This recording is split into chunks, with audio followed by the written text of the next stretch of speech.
ആദ്യ ചോദ്യം, ദേശീയ മനുഷ്യാവകാശ കമ്മീഷൻ സ്ഥാപിതമായത് എന്ന്? 1993 ഒക്ടോബർ 12, 1992 ഒക്ടോബർ 12, 1993 നവംബർ 15, 1992 നവംബർ 12. എപ്പോഴാണ് ദേശീയ മനുഷ്യാവകാശ കമ്മീഷൻ സ്ഥാപിതമായത്? 1993 ഒക്ടോബർ 12-നാണ് ദേശീയ മനുഷ്യാവകാശ കമ്മീഷൻ സ്ഥാപിതമായത്. 1993 ഒക്ടോബർ 12-നാണ്. 1993 ഒക്ടോബർ 12-ന് സ്ഥാപിതമായ ദേശീയ മനുഷ്യാവകാശ കമ്മീഷനാണ് ഇന്ത്യയിലെ മനുഷ്യാവകാശങ്ങളുടെ കാവൽക്കാരൻ എന്നറിയപ്പെടുന്നത്. ഇന്ത്യയിലെ മനുഷ്യാവകാശങ്ങളുടെ കാവൽക്കാരൻ എന്നറിയപ്പെടുന്നത് ദേശീയ മനുഷ്യാവകാശ കമ്മീഷനാണ്. നമ്മുടെ ദേശീയ മനുഷ്യാവകാശ കമ്മീഷൻ ഒരു സ്റ്റാറ്റ്യൂട്ടറി ബോഡിയാണ്. ദേശീയ മനുഷ്യാവകാശ കമ്മീഷൻ ഒരു സ്റ്റാറ്റ്യൂട്ടറി ബോഡിയാണ്, ഒരു ഭരണഘടനാ സ്ഥാപനമല്ല, അല്ലേ? അതുപോലെ ദേശീയ മനുഷ്യാവകാശ കമ്മീഷന്റെ ആസ്ഥാനം എവിടെയാണ്? മാനവ് അധികാർ ഭവൻ, ന്യൂഡൽഹിയാണ്. ദേശീയ മനുഷ്യാവകാശ കമ്മീഷന്റെ ആസ്ഥാനം മാനവ് അധികാർ ഭവൻ, ന്യൂഡൽഹിയാണ്. അടുത്ത ചോദ്യം, ദേശീയ മനുഷ്യാവകാശ കമ്മീഷൻ ചെയർമാനെയും അംഗങ്ങളെയും നിയമിക്കുന്നതും നീക്കം ചെയ്യുന്നതും ആര്?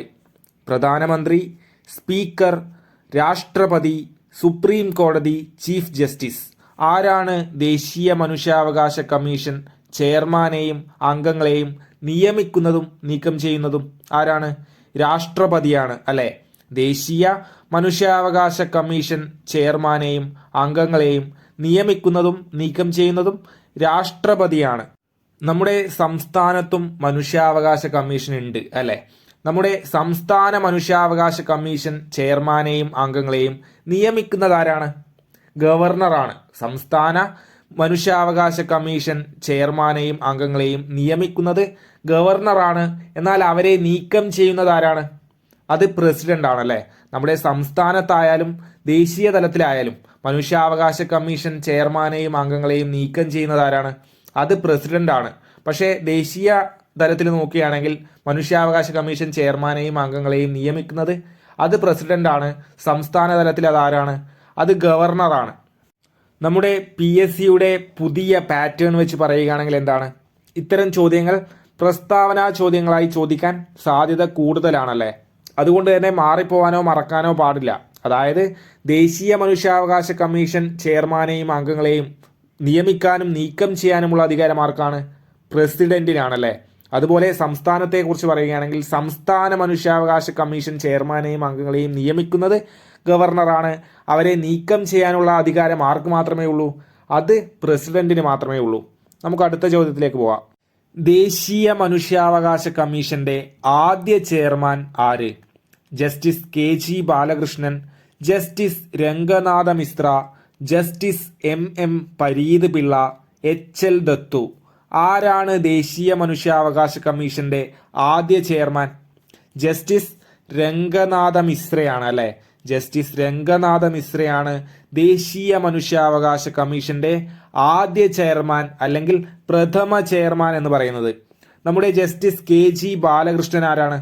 നമ്മൾ പലപ്പോഴായി കേട്ടിട്ടുള്ള അല്ലെങ്കിൽ പരിചയമുള്ള പേരാണല്ലേ. ദേശീയ മനുഷ്യാവകാശ കമ്മീഷന്റെ അധ്യക്ഷനായ ആദ്യ മലയാളി അല്ലെങ്കിൽ മലയാളിയാണ് ആര്? Justice KG Balakrishnan.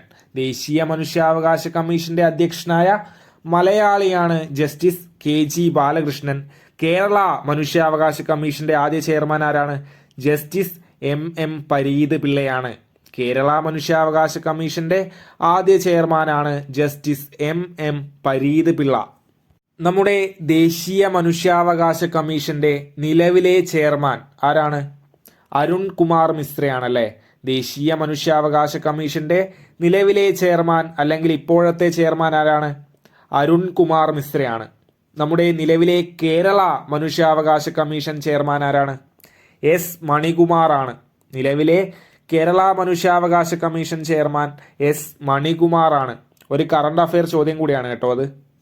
അടുത്ത ചോദ്യം, കേരള സംസ്ഥാന മനുഷ്യാവകാശ കമ്മീഷൻ നിലവിൽ വന്നത് എന്ന്? 1998 ഡിസംബർ 11, 1998 നവംബർ 12, 1993 ഒക്ടോബർ 12, 1995 ഡിസംബർ 11. എപ്പോഴാണ് കേരള സംസ്ഥാന മനുഷ്യാവകാശ കമ്മീഷൻ നിലവിൽ വന്നത്? 1998 ഡിസംബർ 11 അല്ലേ? 1998 ഡിസംബർ 11 കേരള സംസ്ഥാന മനുഷ്യാവകാശ കമ്മീഷൻ നിലവിൽ വന്നത്. നമ്മുടെ കേരള സംസ്ഥാന മനുഷ്യാവകാശ കമ്മീഷന്റെ ആദ്യത്തെ ചെയർമാൻ ആരാണ്? ജസ്റ്റിസ് MM പരീത് പിള്ളയാണ്. നമ്മൾ പറഞ്ഞതാണല്ലേ. അതുപോലെ നിലവിലെ ചെയർമാൻ ആരാണ്? S മണികുമാറാണ്. നമ്മുടെ കേരള സംസ്ഥാന മനുഷ്യാവകാശ കമ്മീഷന്റെ ആസ്ഥാനം എവിടെയാണ്? തിരുവനന്തപുരത്താണ്. കേരള സംസ്ഥാന മനുഷ്യാവകാശ കമ്മീഷന്റെ ആസ്ഥാനം തിരുവനന്തപുരമാണ്. നമ്മുടെ ദേശീയ മനുഷ്യാവകാശ കമ്മീഷനിലെയും അതുപോലെ സംസ്ഥാന മനുഷ്യാവകാശ കമ്മീഷനിലെയും അംഗങ്ങളുടെ എണ്ണം ചെയർമാൻ ഉൾപ്പെടെ എത്രയാണ്? അതുപോലെ അവരുടെ കാലാവധി എത്രയാണ്? ഈ 2 ചോദ്യങ്ങളും ഞാൻ നിങ്ങൾക്ക് വേണ്ടി തരികയാണ്. നിങ്ങൾ കണ്ടെത്തി കമൻറ്റ് സെക്ഷനിൽ രേഖപ്പെടുത്തുക. നമുക്ക് അടുത്ത പോർഷനിലേക്ക് പോകാം. കേന്ദ്ര വിവരാവകാശ കമ്മീഷൻ നിലവിൽ വന്നത് എപ്പോഴാണ്? 2005 ഒക്ടോബർ 12, 2005 ഒക്ടോബർ 25, 2005 ഡിസംബർ 25, 2005 ഡിസംബർ 15. എപ്പോഴാണ് കേന്ദ്ര വിവരാവകാശ കമ്മീഷൻ നിലവിൽ വന്നത്? 2005 ഒക്ടോബർ 12 അല്ലേ? 2005 ഒക്ടോബർ 12 കേന്ദ്ര വിവരാവകാശ കമ്മീഷൻ നിലവിൽ വന്നത്. നമ്മുടെ കേന്ദ്ര വിവരാവകാശ കമ്മീഷന്റെ ആസ്ഥാനം എവിടെയാണ്? CIC ഭവൻ, ന്യൂഡൽഹിയാണ്. കേന്ദ്ര വിവരാവകാശ കമ്മീഷന്റെ ആസ്ഥാനം CIC ഭവൻ, ന്യൂഡൽഹിയാണ്. മുൻപ് ഏതായിരുന്നു അത്? ആഗസ്റ്റ് ക്രാന്തി ഭവനാണല്ലേ. ആഗസ്റ്റ് ക്രാന്തി ഭവൻ ഏതിൻ്റെ ആസ്ഥാനമായിരുന്നു എന്ന് ചോദിച്ചാൽ ഏതാണ്? കേന്ദ്ര വിവരാവകാശ കമ്മീഷനാണ്. നിലവിൽ ഏതാണ്? CIC ഭവൻ, ന്യൂഡൽഹിയാണ്. നമ്മുടെ കേന്ദ്ര മുഖ്യ വിവരാവകാശ കമ്മീഷണറായ ആദ്യ വ്യക്തി ആരാണ്? വജാഹത്ത് ഹബീബുള്ളയാണ്. കേന്ദ്ര മുഖ്യ വിവരാവകാശ കമ്മീഷണറായ ആദ്യ വ്യക്തി ആരാണ്? വജാഹത്ത് ഹബീബുള്ളയാണ്. കേന്ദ്ര മുഖ്യ വിവരാവകാശ കമ്മീഷണറായ ആദ്യ വനിത ദീപക് സന്ധു ആണ്. വളരെ വളരെ ഇമ്പോർട്ടൻ്റ് ആയിട്ടുള്ള ചോദ്യമാണ്. കേന്ദ്ര മുഖ്യ വിവരാവകാശ കമ്മീഷണറായ ആദ്യ വനിത ആരാണ്? ദീപക് സന്ധു ആണ്. ഈ ചോദ്യങ്ങളൊക്കെ വളരെ വളരെ ഇമ്പോർട്ടൻ്റ് ആണ്. നമുക്ക് അടുത്ത ചോദ്യത്തിലേക്ക് പോകാം. കേരള സംസ്ഥാന വിവരാവകാശ കമ്മീഷൻ രൂപീകൃതമായത് എന്ന്? 2005 ഡിസംബർ 19, 2005 ഡിസംബർ 12, 2005 ഡിസംബർ 9, 2005 ഡിസംബർ 8. എപ്പോഴാണ് കേരള സംസ്ഥാന വിവരാവകാശ കമ്മീഷൻ രൂപീകൃതമായത്? 2005 ഡിസംബർ 19. 2005 ഡിസംബർ 19 കേരള സംസ്ഥാന വിവരാവകാശ കമ്മീഷൻ രൂപീകൃതമായത്. 2005 ഡിസംബർ 19 രൂപീകൃതമായ കേരള സംസ്ഥാന വിവരാവകാശ കമ്മീഷന്റെ ആസ്ഥാനം എവിടെയാണ്? തിരുവനന്തപുരത്താണ്. കേരള സംസ്ഥാന വിവരാവകാശ കമ്മീഷന്റെ ആസ്ഥാനം തിരുവനന്തപുരമാണ്. കേരളത്തിലെ ആദ്യത്തെ മുഖ്യ വിവരാവകാശ കമ്മീഷണർ പാലാട്ട് മോഹൻദാസ് ആണ്. കേരളത്തിലെ ആദ്യത്തെ മുഖ്യ വിവരാവകാശ കമ്മീഷണർ പാലാട്ട് മോഹൻദാസ് ആണ്.